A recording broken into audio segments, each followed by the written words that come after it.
جا لسر پێکێنانی کابینەی نوێی حکوومەتی عراقی گفتوگۆی زیاتر لەگەڵ دکتۆر حەیدەر بەرزنجی توێژەری سیاسی و سەرۆکی دامەزراوەی نارامسین بۆ دیالۆگ دەکەم کە لە بەغداوە لەگەڵمە بێت. دکتۆر حەیدەر ئەم کاتت باش. هەموو کاتێ سپاس مەمنونم. زۆر سپاس. دەڵێن لە کابینەی داهاتوو ڕەنگە وەزارەتێک زیاد بکرێت، وەزارەتی دەوڵەت بۆ کاروباری دەرەوە. شیعەکان ئێستا تاوتوێ ئەماکەن، ئەمە ڕاستە؟ بەڵێ دەنگۆی هەیە و گفتوگۆش هەیە. زۆر سڵاو ڕێزم هەیە بۆ جەنابە بۆ بینەرانی کەناڵی 24. زۆر سپاس دکتۆر. بەڵێ مناقەشەیەک و تاوتوێی کراوە پێشتر کە ئایا وەزارەتی دەرەوە ئەم جارە ئاڵ و گۆڕ بکرێتەوە وەکو جارانی ڕابردوو. جەنابتان نەزانن لە حکوومەتەکانی ڕابردوو وەزارەتی دەرەوە بۆ نمونە سەید محەممەد حەکیم بوو، پێشتر جەعفەری بوو، ینی دوو جار وەرگیراوە، دوای پۆستەکەیش گۆڕاوە براوە بە کورد کا کۆشار بوو، دوای کاک فواد حوسێن. بڕاستی من لێرا و ئەبێ دەستخۆشی لە دکتۆر فواد حوسێنەکەم، ڕۆڵێکی زۆر گەورەی کردبوو بۆ هەموو عێراق. ئەمە ئەمانەتێکی مێژوویە، ئەبێ ئینسان حقیقەتەکە بڵێتەوە. باشە واز لەوە بێنە کە هەندێک قسە لەم لا و لەولا دەرەچێت و ئیش بەس بۆ کوردەکە و ئیش بەس بۆ پارتی ئەکا و ئەمە من خۆمەزانم چۆن ئیشی کردبوو، دەستخۆشیشی لێکم و هیوادارم ئەگەر ڕێکەوت ئەمەش دووبارە ببێتەوە کە ببێ بە وەزیری دەروی عێراق. بەڕاستی ئەم تاوتوێیە لە ناو چوارچێوەی هەمەهەنگی کراوە کە وەزارەتێکی دەوڵەت بۆ وەزارەتی دەوڵەت دروست بکرێتەوە. ئەمە تەمان لە قسەی هیچ کەسێک نابە. باشە و لەسەر دابشکردنی وەزارەتەکانش حساب ناکرێت. یعنی ئەمە هەیکەلی وەزاری کابینەی وەزاری وەکو خۆی دەمێنێتەوە. یعنی شیعەکان گەیشتونەتە ئەو قەنەعاتە و بڕیاریان داوە کە ئەمە زیاد بکرێت و لەگەڵ لایەنەکان گفتوگۆ لێسەرەکەن. ئەمە بڵێن وەزارەتێکی دەوڵەتە. جەنابتان نەزانن لە سەردەمی حکوومەتی بڵێن جەنابی مالیکی 42 وەزارەتمانە بوو. باشە وەزارەتی دەوڵەت بۆ ئەهوار، وەزارەتی دەوڵەت بۆ کاروباری ناو پەرلەمان و هەمان شێوە ئەم وەزارەتانە هەبووە ئەو کاتە.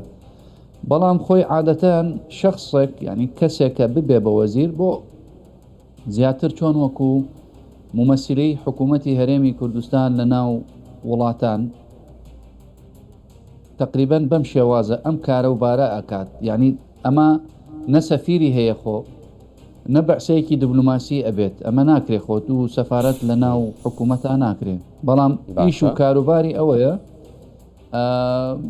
بەڕاستی خۆی هەست بە ئەوەیە کە کۆمەڵێ مەشاکلێک هەیە لە ڕێی سیاسەتی خارجی و علاقاتی خارجی لە نێوانی چوارچێوەی هەماهەنگی و شیعەکانە لەگەڵ وڵاتە ئەوروپیەکانە، لەگەڵ ئەمریکا، لەگەڵ وڵاتە عەرەبیەکانە.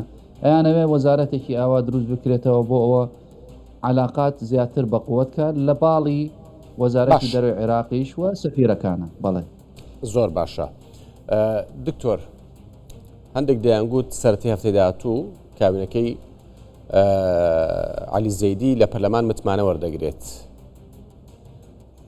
بەڕاستی ئاوا زوو متمانە وەرەگرێ یان نەخێر دواکەوێت مەبەستم لەوە نییە کە لەوانەیە خۆی تێپەڕ بکانە، مەبەستم لەوەی ینی شەمە و یەکشەمە و دووشەمە نیە، لەوانەیە زیاتر بەخایەنێت. ئەخر چۆن یەکشەمە و دووشەمە خۆ ینی ئەمڕۆ کاک نێچیر گەشتۆتە بەغا و گفتوگۆەکە.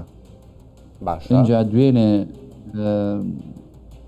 پێ ئەوترێ مەجلیسی نیشتیمانی کۆبۆتەوە و بریاریان داوە بە دابشکردنی وەزارەتەکانە لە ناوی خۆیان. ئەمە یعنی کاتێکی زۆرتری پێویستە بەڵام لە مودەکەی خۆی تێناپەڕێ و پێم وایە چەند ڕۆژێکی پێش مودەکەی خۆی ئەچێتە ناو پەرلەمانەوە. لەبەرەوە هەستەکەین کە گفتوگۆ چاک ئەکرێت و بەرەو باشی ئەڕوات وأمهم دعمي نيو دولتي وإقليمي ككراوة وبراستي بيشتر بو هيج سرك وزيران نبوة يعني أما هنغاوكي وناميكي وأجينات كحكومتي أين حكومتي براستي منها وهسكم كاركي باشكات وإيجابي بيه ولا كان بلي زۆر باشە باست لەوە کرد باس لە ڕۆڵی دکتۆر فواد حوسێن کرد لە وەزارەتی دەرەوە پارتیش ئێستا بایکۆتی کردووە پەرلەمان و حکوومەت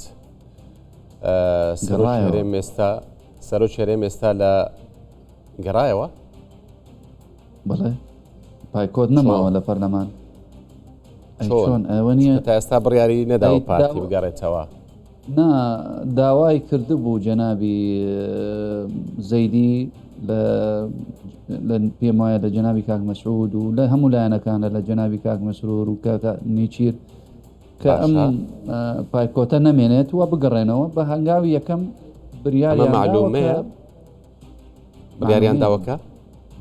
داوەکە کە بگەڕێنەوە ناو دانیشتنی پەرلەمانەوە بگەڕێنەوە بۆ ناو دانیشتینەکانی پەرلەمانەوە ئەی چۆن کاکە ئەزانی چی خۆ دیارە ئەگەر بریاری پارتی بریار نەداوە بە بەشدارکردنی حکوومەت و ئەمە بە شتێکی غەڵەتی ئەزانم و بە شتێکی نابێ ئەبێ بەشدار بێ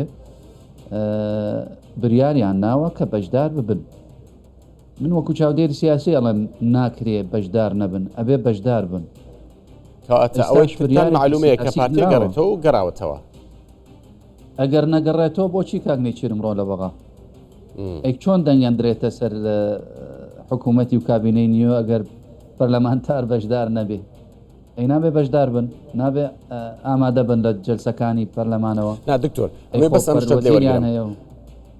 ئەمە وەکو ینی تەسەوڕی خۆتە یان نەخێرەوە زانیاریە و پارتی زانیاریەکە گەڕایەوە بۆ ناو ئەنجومەنی نوێنەرانی عێراقا و ئەوەش داواکاریکردنی جەنابی زەیدیە کەوتی باشە داوای کردبوو لە پارتی دیموکراتی کوردستان کە فراکسیۆنی پارتی بگەڕێتەوە بۆ ناو جلسەکانی پەرلەمانەوە باشە باسی ڕۆڵی دکتۆر فواد حوسێنمان کردبوو بڵێ باش زانش لەوە گوتمها چونکە بڵێن وێنڵین لە پشتی پارتی دیموکراتی کوردستان بۆ کە وەزارەتی وەرگرت بۆیە گوتم بزانم پارتیاگەرێت و یانە پرسیارەکەم هەر لەوە بوو بەڵام تۆ زووتر قسەکەت کرد باشە دکتۆر ڕێککەوتن لەسەری چ وەزارەتێک کراوە ئەمە کە باسەکرێ لە ئەعلام هەمووی لە ئەعلامی سیاسی ئەڵێم و میدیا و سۆشەل میدیا هەمووی ناڵێم تقریبا دوورن لە واقع یعنی واقعینین و هیچ شتێک پەسەند نەکراوە تا ئەم لەحظەیە کە من و تۆ گفتوگۆکەی بەردەوا من لە گفتوگۆ هیچ بەڵام زانیانە بۆ نمونە نقطەکانە ناڵێم دوێنە مەجلیسی نیشتیمانی لایەنە سیاسیەکانی سونیەکانە حەسمیان کردوتەوە چەند وەزارەت بۆ تەقەدم چەند وەزارەت بۆ سیادە چۆنە بۆ عەزم چۆنە دکتۆر چۆنە چ وەزارەتێک بۆ ئەوانە بێ بۆ منە شەشیان هەیە سونەکان کام وەزارەت و کام وەزارەت بۆ سوننا بێ ناڵێم هێشتا حەسم نەکراوە بەڵام عادەت پێم وایە ئاڵوگۆڕەکرێت بە تەربیە و خوێندنی باڵا یعنی خوێندنی باڵا ئەچێتە لای لایەنە سیاسەکانی سونەکانە و تەربیە گەڕێتەوە بۆ شیعەکانە بۆ چێ داوای کردووە بۆ ئەو ئاڵوگۆڕیە بکرێت و بۆ ئەوان بێت تا ئێستا حەسم نەکراوە خۆی مەبەسم ئەوەیە تا ئێستا ئەم لەحظەیە لە ناو چوارچێوەی هەماهەنگی ئەم پۆستانە حەسم نەکراوە بۆ نمونە تەربیە کێ ئەوێت دەڵێن قەیس خەزالی پەروەردە